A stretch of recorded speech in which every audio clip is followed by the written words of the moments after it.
श्रीगणेशाय नमः। श्रीशनैश्चराय नमः। श्रीशनैश्चरस्तोत्रम्। शनिरुवाच गृहणाच्च गृहाज्ञेयाः ग्रहपीडाकरा स्मृताः अदेयोऽपि वरोऽस्माभिः तुष्टोऽहं तु ददामि ते देवासुरमनुष्याश्च सिद्धविद्याधरोरगाः पशुपक्षिमृगा वृक्षाः पीडां मुञ्चन्तु सर्वदा त्वया प्रोक्तमिदं स्तोत्रम् यः पठेदिह मानवः एककालं क्वचित्कालं पीडां मुञ्चामि तस्य वै मृत्युस्थानगतो वापि जन्ममभ्यगतोऽपि वा पठति श्रद्धया युक्तः शुचिः स्नात्वा समाहितः समीपत्रैः समभ्यर्च प्रतिमां लोहजां मम मासौदनं तिलैर्मिश्रं दद्याल्लोहं तु दक्षिणां कृष्णाङ्गां महिषीं वस्त्रं मामुद्दिश्य द्विजातये मद्दिने तु विशेषेण स्तोत्रेणानेन पूजयेत् पूजयित्वा जपेत् स्तोत्रं भुक्त्वा चैव कृताञ्जलिः तस्य पीडां न चैवाहं करिष्यामि कदाचन गोचरे जन्मलग्ने वा दशाश्वन्तरदशासु च रक्षामि सततं तस्य पीडास्वन्यगृहस्य च अनेनैव प्रकारेण पीडामुक्तं जगद्भवेत् सूत उवाच वरद्वयं तु सम्प्राप्य राजा दशरथस्तदा मेने कृतार्थमात्मानं नमस्कृत्य शनैश्चरम्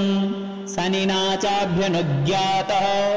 स्वस्थानमगमत् नृपः स्वस्थानं च ततो गत्वा प्राप्तकामो भवत्तदा कोणः शनैश्चरो मन्दः छाया हृदयनन्दनः मार्ताण्डजस्तथा शौरिः पाताङ्गिर्ग्रहनायकः ब्रह्मण्यः क्रूरकर्मा च नीलवस्त्रोऽञ्जनद्युते द्वादशैतानि नामानि यः पठेच्च दिने दिने विषमस्थोऽपि भगवान् सुप्रीतस्तस्य जायते मन्दवारे शुचिः स्नात्वा मिताहारो जितेन्द्रियः तद्वर्णकुसुमैर्युक्तं सर्वाङ्गं द्विजसत्तमाः पूरयित्वान्नपानाद्यै स्तोत्रं यः प्रयतः पठेत् पुत्रकामो लभेत् पुत्रं धनकामो लभेत् धनं राज्यकामो लभेत् राज्यं जयार्थी विजयी भवेत् आयुष्कामो लभेदायुः श्रीकामः श्रियमाप्नुयात् यद्यदिच्छति तत्सर्वं भगवान् भक्तवत्सलः चिन्तितानि च सर्वाणि ददाति च न संशयः शनिरुवाच गृहणाच्च गृहाज्ञेयाः ग्रहपीडाकरा स्मृताः अदेयोऽपि वरोऽस्माभिः तुष्टोऽहं तु ददामि ते देवासुरमनुष्याश्च सिद्धविद्याधरोरगाः पशुपक्षिमृगा वृक्षाः पीडां मुञ्चन्तु सर्वदा त्वया प्रोक्तमिदं स्तोत्रम् यः पठेदिह मानवः एककालं क्वचित्कालं पीडां मुञ्चामि तस्य वै मृत्युस्थानगतो वापि जन्ममभ्यगतोऽपि वा पठति श्रद्धया युक्तः शुचिः स्नात्वा समाहितः समीपत्रैः समभ्यर्च प्रतिमां लोहजां मम मासौदनं तिलैर्मिश्रं दद्याल्लोहं तु दक्षिणां कृष्णाङ्गां महिषीं वस्त्रं मामुद्दिश्य द्विजातये मद्दिने तु विशेषेण स्तोत्रेणानेन पूजयेत् पूजयित्वा जपेत् स्तोत्रं भुक्त्वा चैव कृताञ्जलिः तस्य पीडां न चैवाहं करिष्यामि कदाचन गोचरे जन्मलग्ने वा दशाश्वन्तरदशासु च रक्षामि सततं तस्य पीडास्वन्यग्रहस्य च अनेनैव प्रकारेण पीडामुक्तं जगद्भवेत्। सूत उवाच वरद्वयं तु सम्प्राप्य राजा दशरथस्तदा मेने कृतार्थमात्मानं नमस्कृत्य शनैश्चरम् शनिना चाभ्यनुज्ञातः स्वस्थानमगमत् नृपः स्वस्थानं च ततो गत्वा प्राप्तकामो भवत्तदा कोणः शनैश्चरो मन्दः छाया हृदयनन्दनः मार्ताण्डजस्तथा शौरिः पाताङ्गिर्ग्रहनायकः ब्रह्मण्यः क्रूरकर्मा च नीलवस्त्रोऽञ्जनद्युतिः 12 नामानि यः पठेच्च दिने दिने विषमस्थोऽपि भगवान् सुप्रीतस्तस्य जायते मन्दवारे शुचिः स्नात्वा मिताहारो जितेन्द्रियः तद्वर्णकुसुमैर्युक्तम् सर्वाङ्गम् द्विजसत्तमाः पूरयित्वान्नपानाद्यै स्तोत्रम् यः प्रयतः पठेत् पुत्रकामो लभेत् पुत्रम् धनकामो लभेत् धनम् राज्यकामो लभेत् राज्यम् जयार्थी विजयी भवेत् आयुष्कामो लभेदायुः श्रीकामः श्रियमाप्नुयात् यद्यदिच्छति तत्सर्वम् भगवान् भक्तवत्सलः चिन्तितानि च सर्वाणि ददाति च न संशयः। शनिरुवाच गृहणाच्च गृहाज्ञेयाः ग्रहपीडाकरा स्मृताः अदेयोऽपि वरोऽस्माभिः तुष्टोऽहं तु ददामि ते देवासुरमनुष्याश्च सिद्धविद्याधरोरगाः पशुपक्षिमृगा वृक्षाः पीडां मुञ्चन्तु सर्वदा त्वया प्रोक्तमिदं स्तोत्रम् यः पठेदिह मानवः एककालं क्वचित्कालं पीडां मुञ्चामि तस्य वै मृत्युस्थानगतो वापि जन्ममभ्यगतोऽपि वा पठति श्रद्धया युक्तः शुचिः स्नात्वा समाहितः समीपत्रैः समभ्यर्च प्रतिमां लोहजां मम मासौदनं तिलैर्मिश्रं दद्याल्लोहं तु दक्षिणां कृष्णाङ्गां महिषीं वस्त्रं मामुद्दिश्य द्विजातये मद्दिने तु विशेषेण स्तोत्रेणानेन पूजयेत् पूजयित्वा जपेत् स्तोत्रम् भुक्त्वा चैव कृताञ्जलिः तस्य पीडां न चैवाहं करिष्यामि कदाचन गोचरे जन्मलग्ने वा दशाश्वन्तरदशासु च रक्षामि सततं तस्य पीडास्वन्यग्रहस्य च अनेनैव प्रकारेण पीडामुक्तं जगद्भवेत्। सूत उवाच वरद्वयं तु सम्प्राप्य राजा दशरथस्तदा मेने कृतार्थमात्मानं नमस्कृत्य शनैश्चरम् शनिना चाभ्यनुज्ञातः स्वस्थानमगमत् नृपः स्वस्थानं च ततो गत्वा प्राप्तकामो भवत्तदा कोणः शनैश्चरो मन्दः छाया हृदयनन्दनः मार्ताण्डजस्तथा शौरिः पाताङ्गिर्ग्रहनायकः ब्रह्मण्यः क्रूरकर्मा च नीलवस्त्रोऽञ्जनद्युतिः 12 नामानि यः पठेच्च दिने दिने विषमस्थोऽपि भगवान् सुप्रीतस्तस्य जायते मन्दवारे शुचिः स्नात्वा मिताहारो जितेन्द्रियः तद्वर्णकुसुमैर्युक्तम् सर्वाङ्गम् द्विजसत्तमाः पूरयित्वान्नपानाद्यै स्तोत्रम् यः प्रयतः पठेत् पुत्रकामो लभेत् पुत्रम्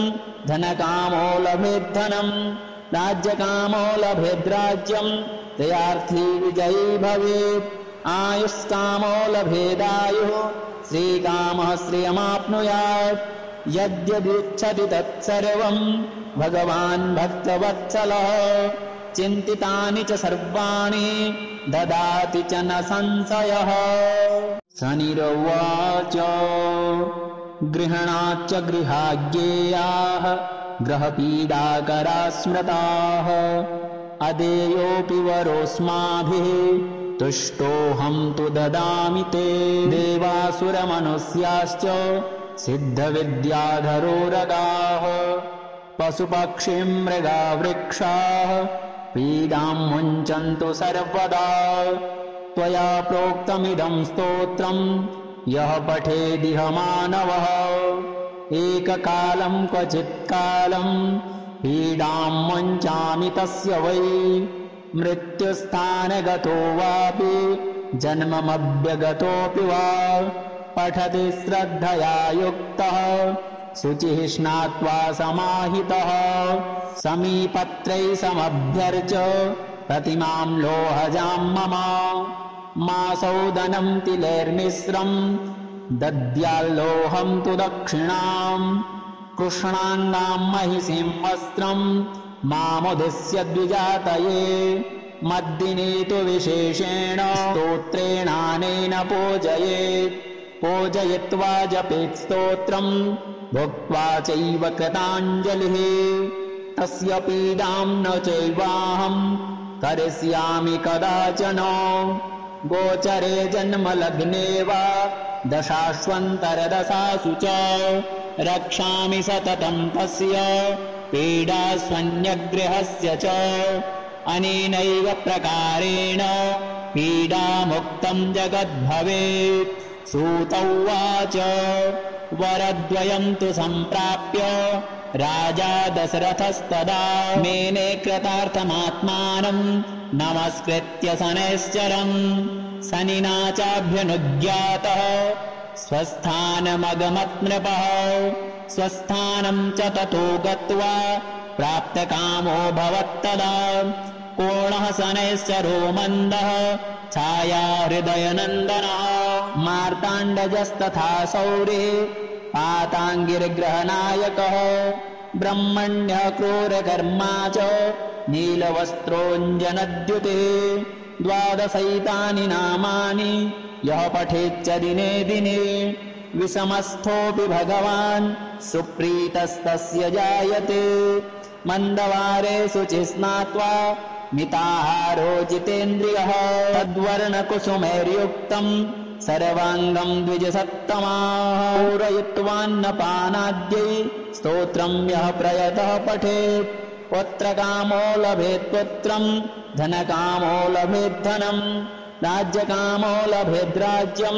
जयार्थी विजयी भवेत् आयुष्कामो लभेदायुः श्रीकामः श्रियमाप्नुयात्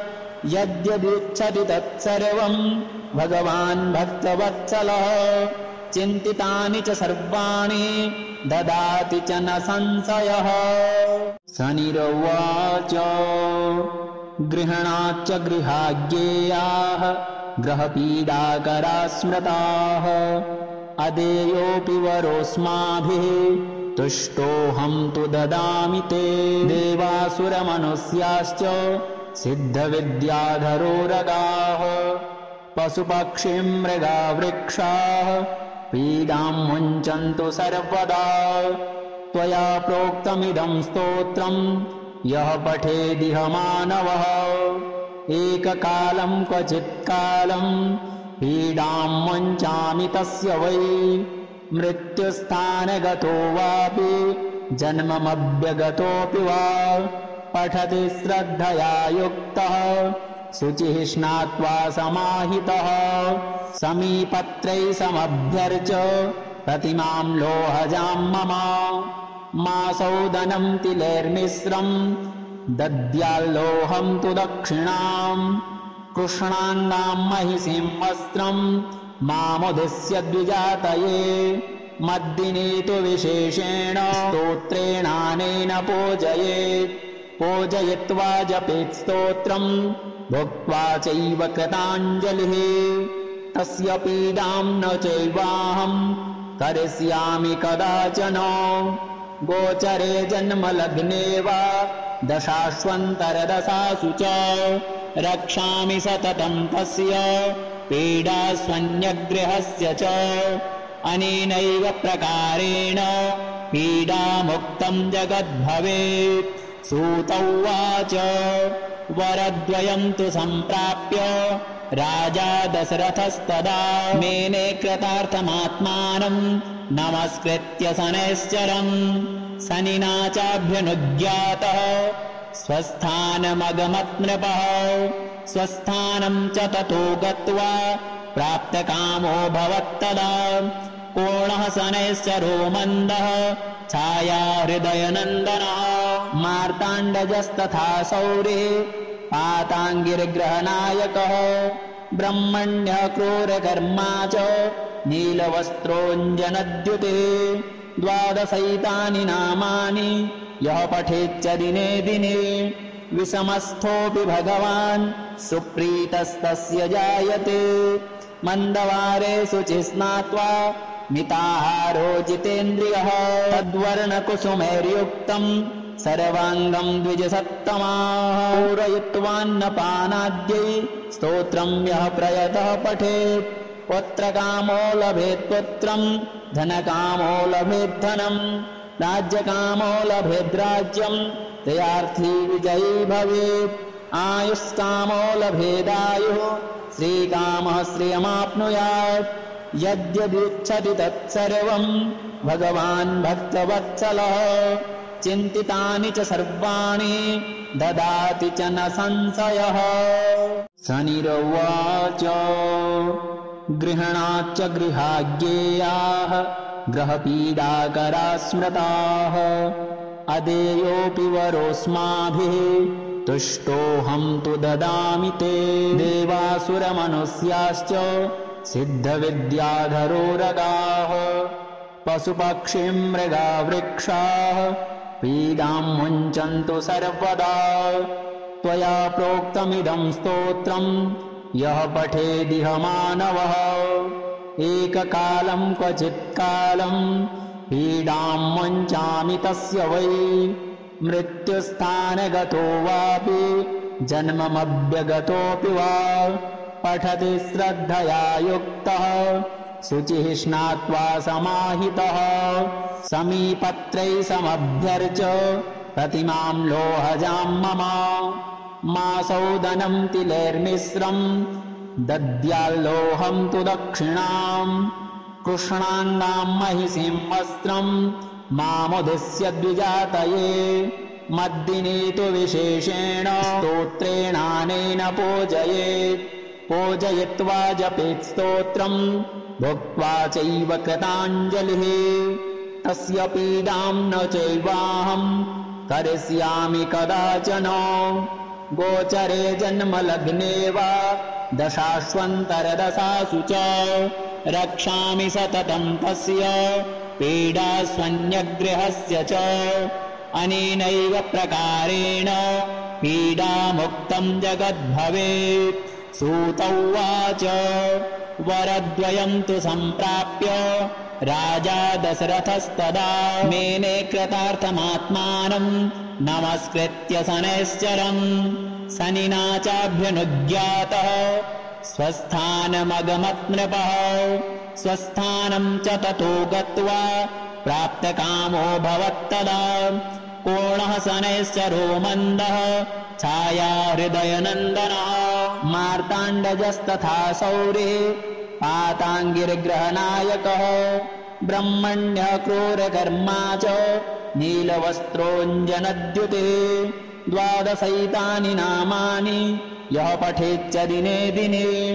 विषमस्थोऽपि भगवान् सुप्रीतस्तस्य जायते मन्दवारे शुचिः स्नात्वा मिताहारो जितेन्द्रियः तद्वर्णकुसुमैर्युक्तम् सर्वाङ्गम् द्विजसत्तमाः पूरयित्वान्नपानाद्यै स्तोत्रम् यः प्रयतः पठेत् पुत्रकामो लभेत् पुत्रम् धनकामो लभेत् धनम् राज्यकामो लभेद्राज्यम् जयार्थी विजयी भवेत् आयुष्कामो लभेदायुः श्रीकामः श्रियमाप्नुयात् यद्यदिच्छति तत्सर्वं भगवान् भक्तवत्सलः चिन्तितानि च सर्वाणि ददाति च न संशयः। शनिरुवाच गृहणाच्च गृहाज्ञेयाः ग्रहपीडाकरा स्मृताः अदेयोऽपि वरोऽस्माभिः तुष्टोऽहं तु ददामि ते। देवासुरमनुष्याश्च सिद्धविद्याधरोरगाः पशुपक्षिमृगा वृक्षाः पीडां मुञ्चन्तु सर्वदा। त्वया प्रोक्तमिदं स्तोत्रं यः पठेदिह मानवः एककालं क्वचित्कालं पीडां मुञ्चामि तस्य वै। मृत्युस्थानगतो वापि जन्ममभ्यगतोऽपि वा पठति श्रद्धया युक्तः शुचिः स्नात्वा समाहितः समीपत्रैः समभ्यर्च प्रतिमां लोहजां मम मासौदनं तिलैर्मिश्रं दद्याल्लोहं तु दक्षिणां कृष्णाङ्गां महिषीं वस्त्रं मामुद्दिश्य द्विजातये मद्दिने तु विशेषेण स्तोत्रेणानेन पूजयेत् पूजयित्वा जपेत् स्तोत्रं भुक्त्वा चैव कृताञ्जलिः तस्य पीडां न चैवाहं करिष्यामि कदाचन गोचरे जन्मलग्ने वा दशाश्वन्तरदशासु च रक्षामि सततं तस्य पीडास्वन्यगृहस्य च अनेनैव प्रकारेण पीडामुक्तं जगद्भवेत्। सूत उवाच वरद्वयं तु सम्प्राप्य राजा दशरथस्तदा मेने कृतार्थमात्मानं नमस्कृत्य शनैश्चरम् शनिना चाभ्यनुज्ञातः स्वस्थानमगमत् नृपः स्वस्थानं च ततो गत्वा प्राप्तकामो भवत्तदा कोणः शनैश्चरो मन्दः छाया हृदयनन्दनः मार्ताण्डजस्तथा शौरिः पाताङ्गिर्ग्रहनायकः ब्रह्मण्यः क्रूरकर्मा च नीलवस्त्रोऽञ्जनद्युतिः द्वादशैतानि नामानि यः पठेच्च दिने दिने विषमस्थोऽपि भगवान् सुप्रीतस्तस्य जायते मन्दवारे शुचिः स्नात्वा मिताहारो जितेन्द्रियः तद्वर्णकुसुमैर्युक्तं सर्वाङ्गं द्विजसत्तमाः पूरयित्वान्नपानाद्यै स्तोत्रं यः प्रयतः पठेत् पुत्रकामो लभेत् पुत्रं धनकामो लभेत् धनं राज्यकामो लभेत् राज्यं जयार्थी विजयी भवेत् आयुष्कामो लभेदायुः श्रीकामः श्रियमाप्नुयात् यद्यदिच्छति तत्सर्वं भगवान् भक्तवत्सलः चिन्तितानि च सर्वाणि ददाति च न संशयः। शनिरुवाच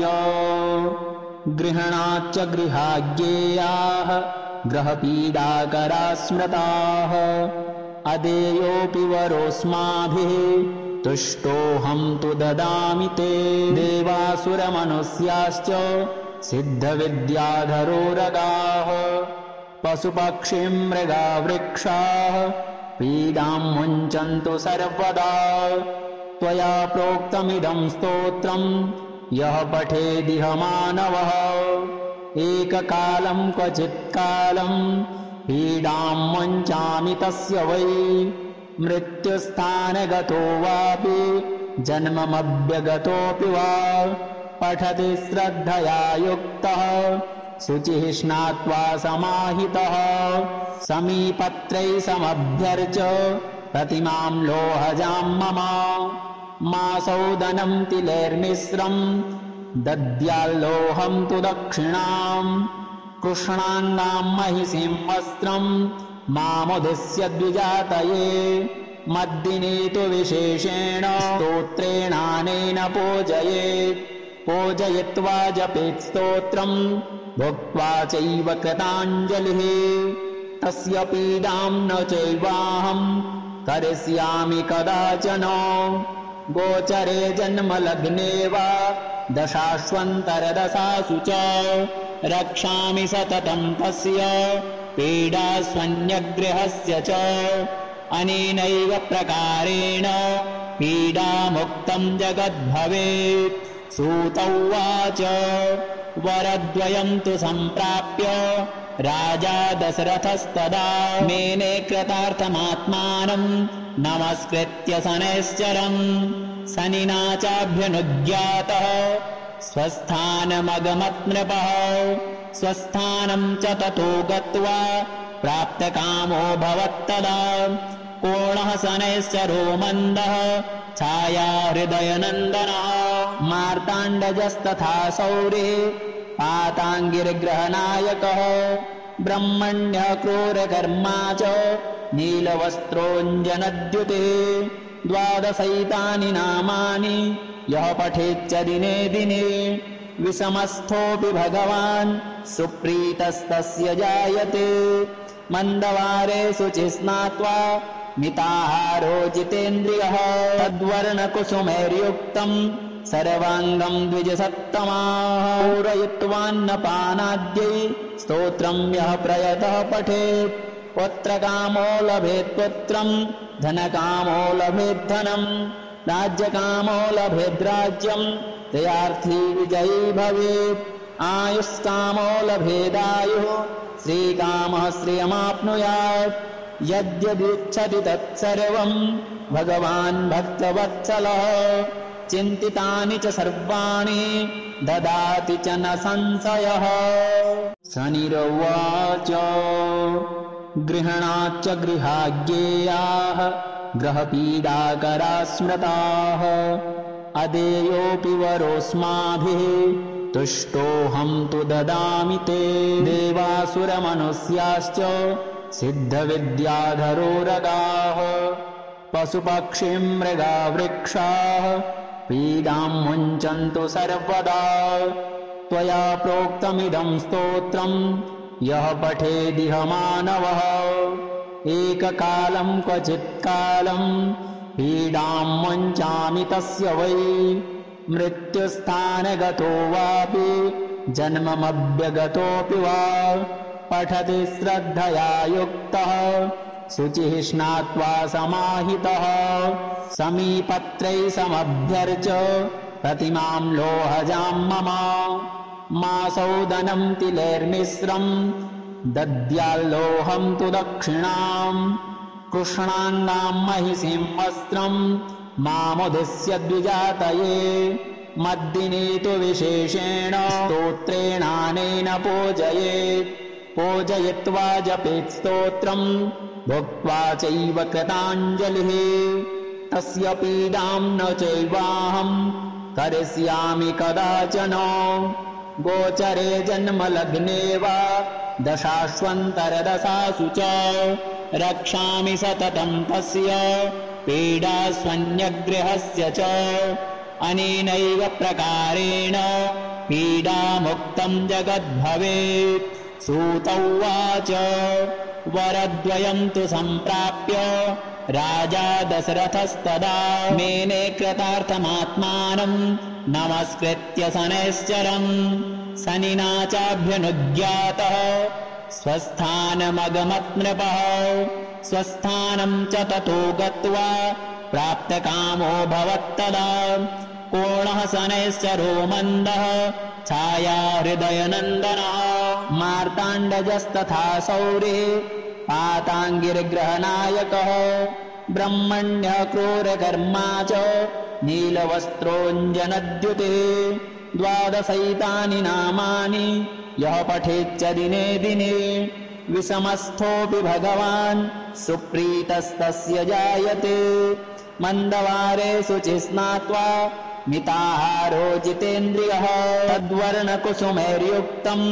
सर्वाङ्गम् द्विजसत्तमाः पूरयित्वान्नपानाद्यै स्तोत्रम् यः प्रयतः पठेत् पुत्रकामो लभेत् पुत्रम् धनकामो लभेत् धनम् राज्यकामो लभेत् राज्यम् जयार्थी विजयी भवेत् आयुष्कामो लभेदायुः श्रीकामः श्रियमाप्नुयात् यद्यदिच्छति तत्सर्वं भगवान् भक्तवत्सलः चिन्तितानि च सर्वाणि ददाति च न संशयः।